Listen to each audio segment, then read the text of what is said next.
Hi, this is Tara Gady, and I'm doing a dissection of a sheep's brain for the PSYC 4353 class of physiological psychology. Dr. Mazik is my instructor, and here we go.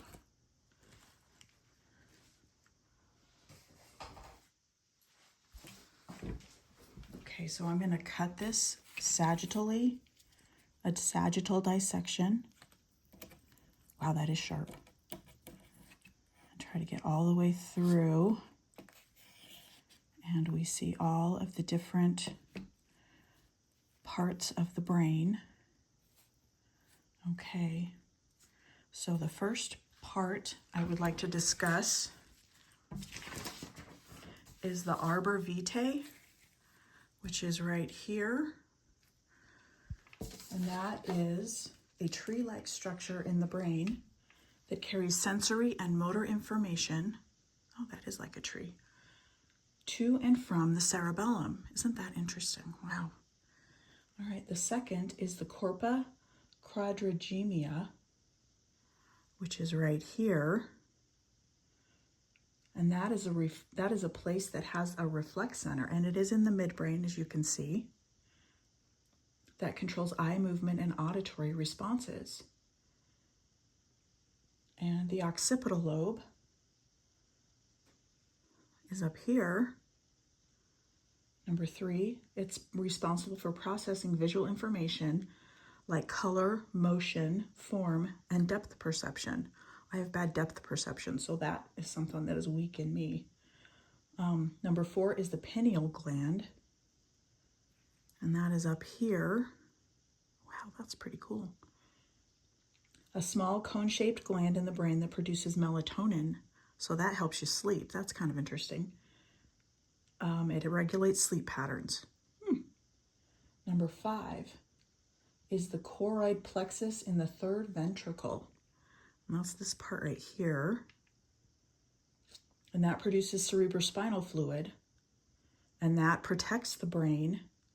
It acts as a secretory tissue within the ventricle. It helps maintain homeostasis. It removes waste and transports nutrients. The intermediate mass of the thalamus is right here, number 6, and it functions as a connective tissue bridge between the two halves of the thalamus. It uses communication through neural signals between the two hemispheres. Number 7 is the parietal lobe, which is right here. And that processes sensory information, including temperature, touch, pain, and pressure. And it helps you understand where you are in relation to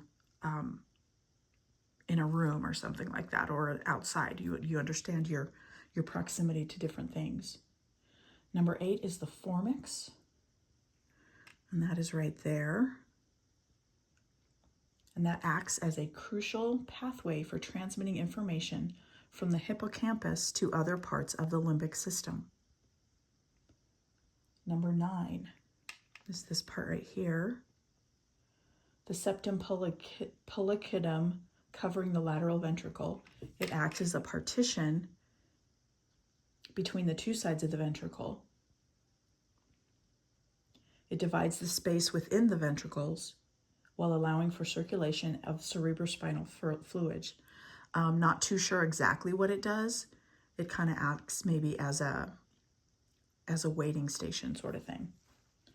Okay, now we are at the frontal lobe, which is this part right here. Look at the gray matter and the white matter, that's cool. Primarily responsible for higher level cognitive functioning. It's right here. Like decision making, planning, and problem solving, judgment, attention, emotional regulation. It includes personality expression, and it controls voluntary movement.